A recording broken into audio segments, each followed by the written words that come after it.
अस्सलाम वालेकुम six class. आज हम मैथ्स में यूनिट नंबर 13 की रिव्यू एक्सरसाइज 13 स्टार्ट कर रहे हैं। 13 रिव्यू एक्सरसाइज 13 जो है उसका फर्स्ट क्वेश्चन जो है the number of students playing different games is as under.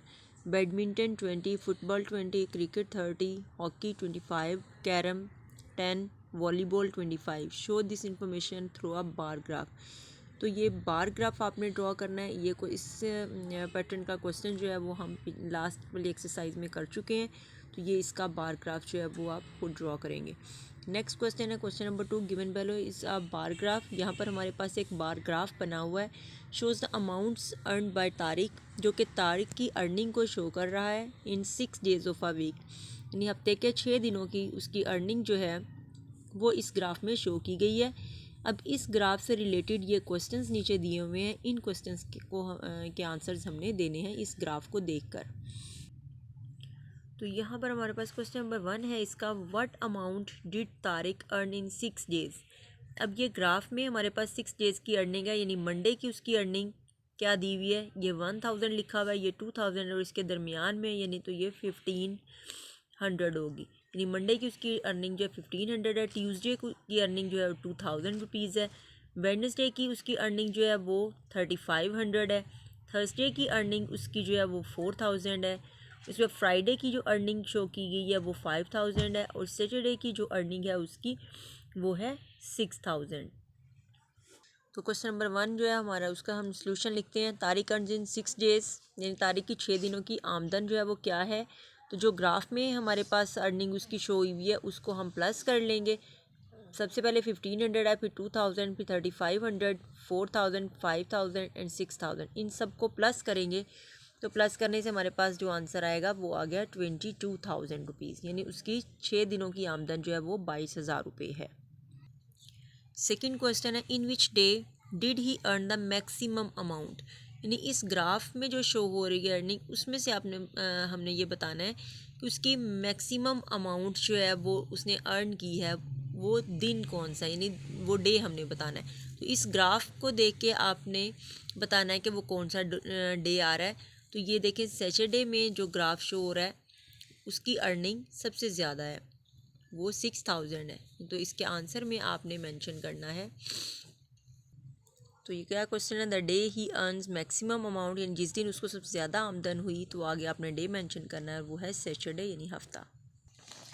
Third question, in which day he did he earn the minimum amount. Minimum amount यानी सबसे कम आमदन उसको किस दिन हुई थी। तो इस ग्राफ के अकॉर्डिंग हमें जो नज़र आ रहा है उसमें मंडे की अर्निंग जो है वो सबसे कम है। The day he earns minimum amount, जिस दिन उसको सबसे कम आमदन हुई वो डे है मंडे यानी पीर। क्वेश्चन नंबर 4 है, what is the general information getting from the graph, यानी ये ग्राफ जो है वो हमें क्या इन्फॉर्मेशन दे रहा है, किसके बारे में है। तो ये हमें क्वेश्चन से पता चलेगा। तो ये देखें ऊपर जो क्वेश्चन दिया हुआ है कि ग्राफ क्या शो कर रहा है, graph shows the amounts earned by Tariq in 6 days of a week. Fourth हमारा जनरल इन्फॉर्मेशन अबाउट ग्राफ, यानी ग्राफ के मतलब मालूमात क्या है हमारी। Graph shows the amounts earn by Tariq in 6 days of a week, यानी ग्राफ तारिक की 6 दिन हफ्ते के 6 दिनों की आमदन जाहिर करता है। क्वेश्चन नंबर 5 है, what is the ratio between the amount of Saturday and Monday, यानी सैटरडे और मंडे इनकी अमाउंट जो है, ये सैटरडे की हमारे पास आ रही है 6000 और मंडे की अमाउंट जो है वो हमारे पास है 1500। इन दोनों अमाउंट्स की हमने रेशो बतानी है। Ratio between the amount of Saturday and Monday, यानी हफ्ता और पीर की आमदन में निस्बत। तो ये 6000 रेशो 1500 है। ये हमने ज़ीरो को ज़ीरो के दोनों ज़ीरो के साथ कट कर दिए। उसके बाद जो है हमारे पास रह गया 60 और 15, इसको हमने 3 पे डिवाइड किया हुआ है। तो 3 2 ज़ा 6 एंड 0, 3 5 ज़ा 15। अब आ गया 20 और 5। इस रेशियो को हमने डिवाइड किया है 5 के साथ। 5 4 ज़ा 20 एंड 5 1 इज़ 5। तो इस तरह इन दोनों में सैटरडे एंड मंडे की जो रेशियो है हमारे पास 4:1 है। नेक्स्ट हमारा question number 3, a student made a pie chart to show the result of election in the college for the seat of union president. तो ये हमारे पास पाई ग्राफ बना हुआ है और इस ग्राफ से रिलेटेड कुछ क्वेश्चंस नीचे बताए गए हैं जिनको आपने सॉल्व करके इनके आंसर्स देने हैं। तो इस तरह का क्वेश्चन हम कल के वीडियो में अपने लास्ट एक्सरसाइज में भी कर चुके हैं। तो ये क्वेश्चन आप खुद सॉल्व करेंगे। अब हम ऑब्जेक्टिव एक्सरसाइज 13 स्टार्ट करते हैं। तो ऑब्जेक्टिव एक्सरसाइज 13 का क्वेश्चन नंबर 1 है हमारा, आंसर द फॉलोइंग क्वेश्चंस।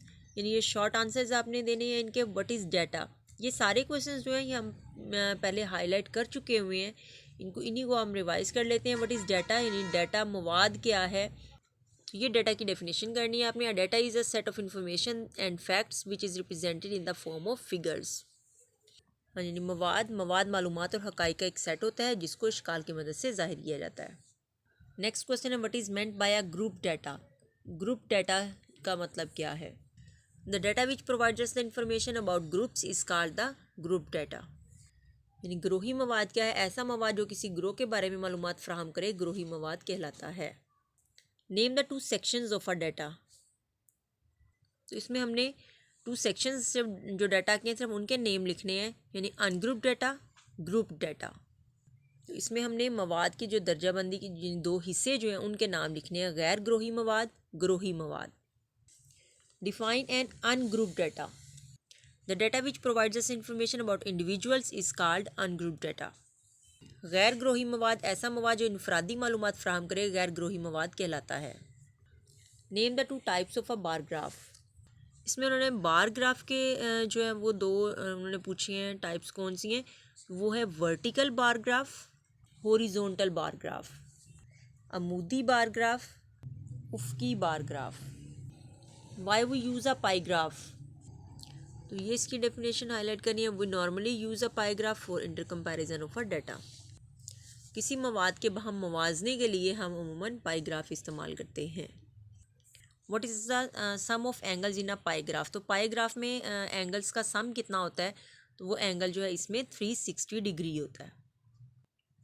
अब क्वेश्चन नंबर 2 है हमारा, ब्लैंक्स को फिल करना है, खाली जगहों पर। अमूमन अदारे मालूमात डैश की मदद से हासिल करते हैं, सवालनामा यानी क्वेश्चनेयर। मवाद की दर्जाबंदी डैश हिस्सों में की जाती है, 2 हिस्सों में की जाती है। डैश एक ऐसी ड्राइंग होती है जो अदाद और मिकदारों के दरमियान ताल्लुक़ को ज़ाहिर करती है।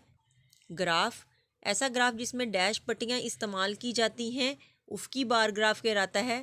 रासी पट्टियाँ इस्तेमाल होती हैं। ऐसा ग्राफ जिसमें मालूमाती मवाद को मुस्ततीली पट्टियों की मदद से ज़ाहिर किया जाए बार ग्राफ कहलाता है। ग्राफ बनाते हुए डैश को चुनने के लिए कोई मखसूस फार्मूला नहीं होता। स्केल को चुनने के लिए, ग्राफ को बनाने के लिए जो शुआएँ इस्तेमाल होती हैं उनको हम एक्सिस कहते हैं। इस तरह ये भी ब्लैंक से फिल की हुई हैं, ये अपने आप लोगों ने नोट करनी है। और इस तरह आज हमारा सिलेबस जो है मैथ का वो कंप्लीट हो गया है। तो ये इन क्वेश्चन रिव्यू एक्सरसाइज की और ऑब्जेक्टिव एक्सरसाइज इन दोनों की आपने अच्छे से प्रैक्टिस करनी है और याद करनी है।